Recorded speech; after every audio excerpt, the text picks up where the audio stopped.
Kita masuk pada klasifikasi ketiga, yaitu kelas ferromagnetik yang memiliki magnetic susceptibility yang positif dan besar sekali jika dibandingkan dengan material paramagnetik. Jadi contohnya adalah besi ya, tadi kita sudah membahas tentang besi ini. Jadi kalau besi itu punya nomor atom 26 ya, Fe itu 26, maka yang terluar adalah 4s2 3d6 ya. Tadi sudah digambarkan kalau dia punya 1 2 3 punya 4 elektron yang tidak berpasangan. Tidak seperti material paramagnetik pada saat tidak ada medan magnet eksternal.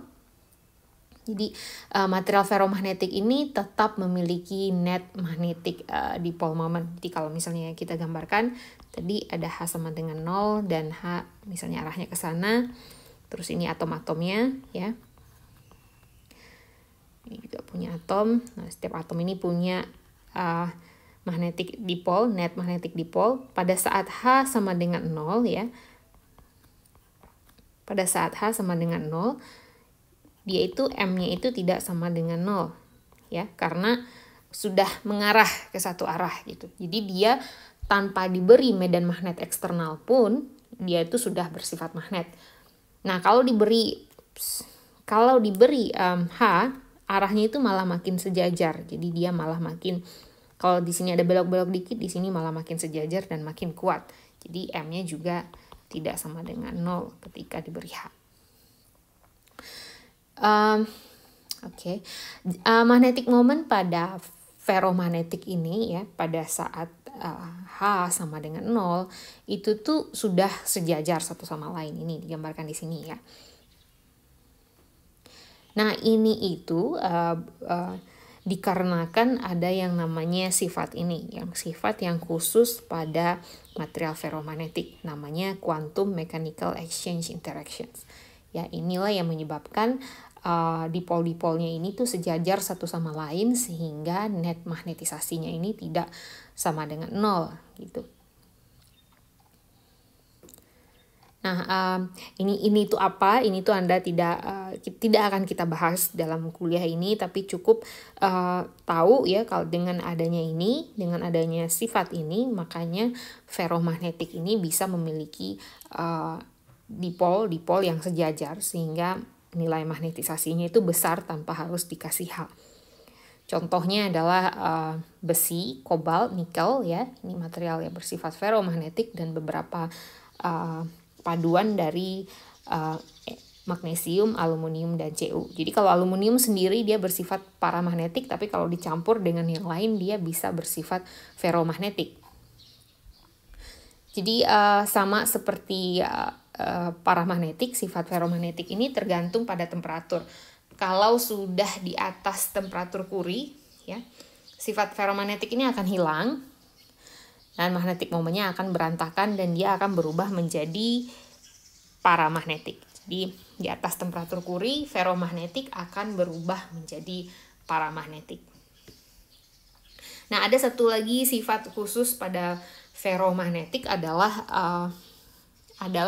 ada daerah yang, jadi kalau misalnya kita punya material ya, nah material tuh ada daerah-daerah yang magnetic domainnya itu magnetic dipolnya itu sejajar. Nah, daerah-daerah yang magnetic dipolnya sejajar ini disebut dengan domain ya. Domain ini adanya di material ferromagnetik. Nanti kita akan lihat domain ini apa sih, bagaimana bisa mempengaruhi sifat dari ferromagnetik ini.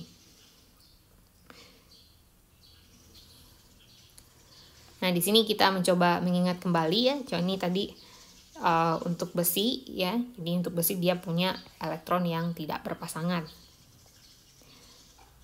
Dan arahnya itu pada saat H sama dengan 0 itu udah sejajar satu sama lain karena dia memiliki sifat yang ini, mechanical exchange interactions ini.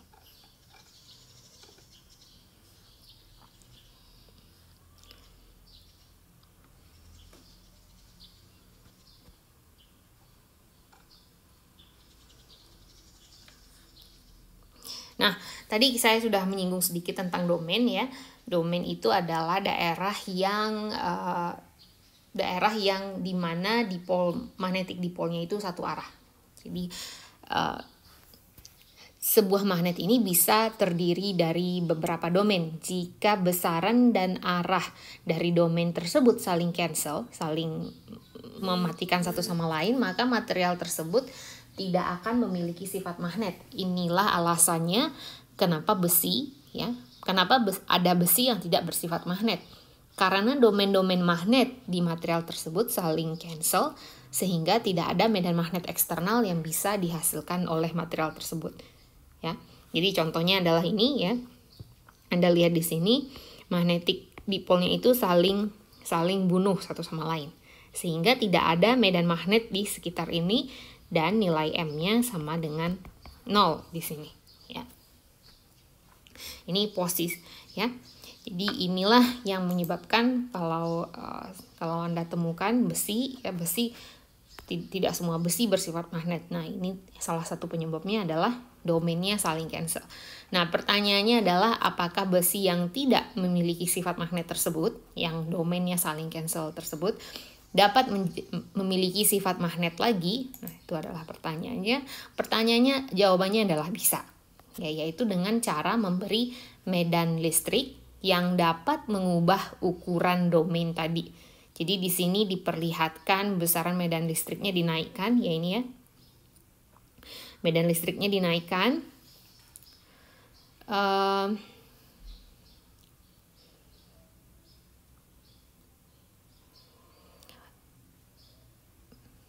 Besaran medan listrik yang dinaikkan dari kiri ke kanan. Jadi ini makin ke sini increasing, ini disebutkan increasing medan listrik atau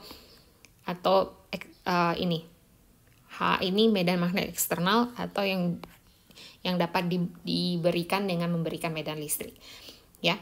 Jadi di sini diperlihatkan besaran H yang dinaikkan dari kiri ke kanan dengan arah medan magnet eksternal arahnya itu ke atas. Jadi yang searah dengan H, ya, yang searah dengan H itu akan tumbuh memakan daerah-daerah yang lain. Jadi sehingga akhirnya hanya sisa satu domain di daerah sini. Jadi ini menjadi single domain ya, dan material tersebut akan memiliki sifat magnet lagi karena dia sekarang bisa memiliki medan magnet eksternal ya.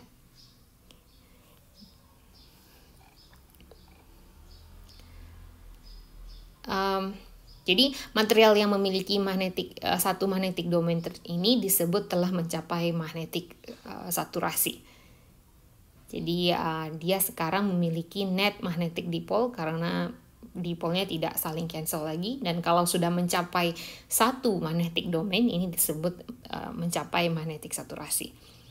Pada material ferromagnetik ketika kita melepaskan H, jadi ini kan H-nya diberi ini. Ketika kita lepaskan H, dia itu nggak akan balik ke sini, ya, melainkan dia akan ke sini. Ya, nah ini tuh disebut